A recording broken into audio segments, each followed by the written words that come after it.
I've heard some people say that when you choose a ram for your flock, you should choose a ram that has a male twin. The reason being that the two males in the same mother would have a lot more male testosterone and male hormones, and so that would make the male even more fertile. I believe this perception is wrong. I think it's coming from the idea of a free martin. In cattle and in sheep, it's just different. It doesn't work the same way. A free martin is an infertile cow, a female cow. It doesn't affect the bulls as much. It's really associated with cattle and not necessarily sheep.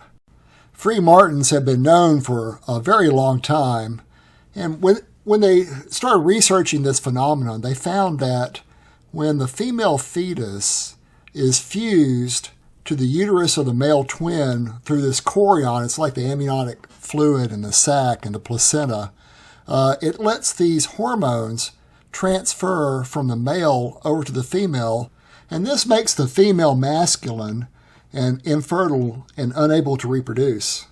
The chorion is this outer shell or outer sac that encompasses the fetus. In a human, the chorion is near the placenta, and when you have two twins that share the same chorion, which is rare, but it does happen, then these hormones can be transferred.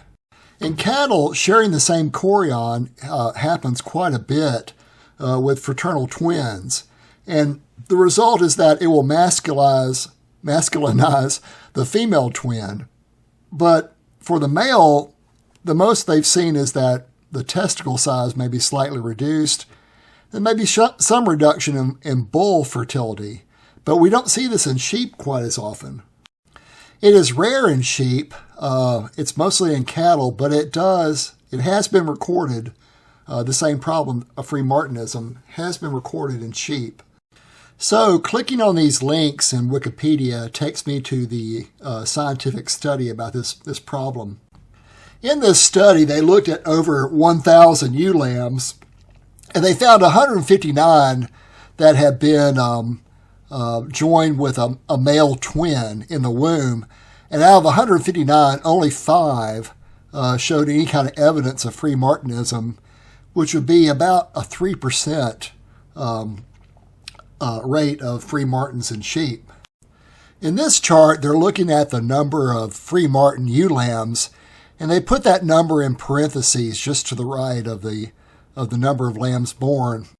And we'll zoom in on this chart, and you can see with 13 different flocks, whether it's a single birth or with a multiple birth, they had female only, or if they had male siblings, we see to the right of the male sibling column, there's a few of those that have a small number of free martins in parentheses. And out of the total overall of 159 multiple births with male siblings, we see just 5 were born, which is around 3%. The paper goes on to talk about how it works and how it only affects the females, because the gonads, which would be the ovaries and the testicles, develop faster in the male twin than in the female fetuses.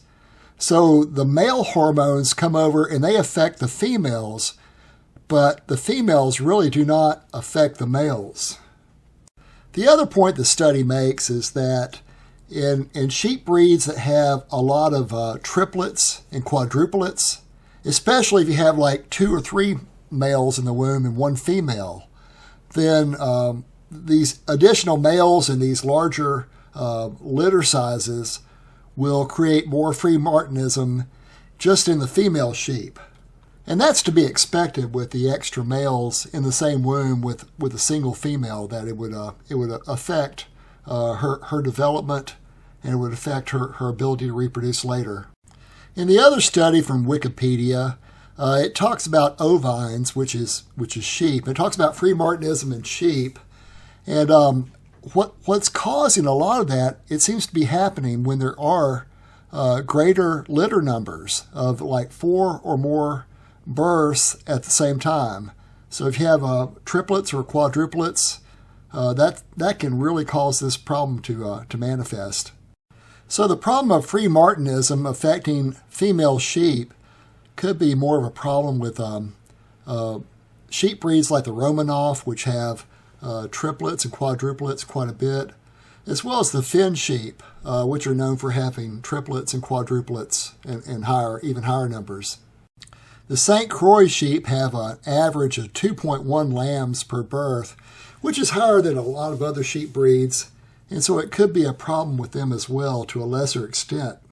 And you really can't detect Freemartinism on the front end of the process. That is, even if you pin up your animals and find out if there's a male and female twin being born, you still have to inspect them, and a lot of times you're not going to tell any anatomical difference.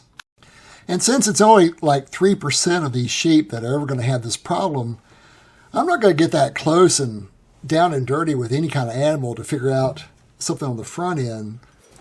I think it makes a lot more sense to tag your animals and find out which females are not producing. If you got a female that doesn't produce any offspring for a year, Freemartinism or whatever the reason is, she needs to be culled immediately. And Freemartinism doesn't really affect the reproductive ability of the males. It's mostly a problem with the females. So this idea about a male being born from another male twin, that's fine if you can find it, but I think you're better off just to look and see if the male is performing or not. If he's not performing, you need to get rid of him. If you have any ideas about this, please leave your comment below. And give me a thumbs up if you would, and I'm just getting the channel started.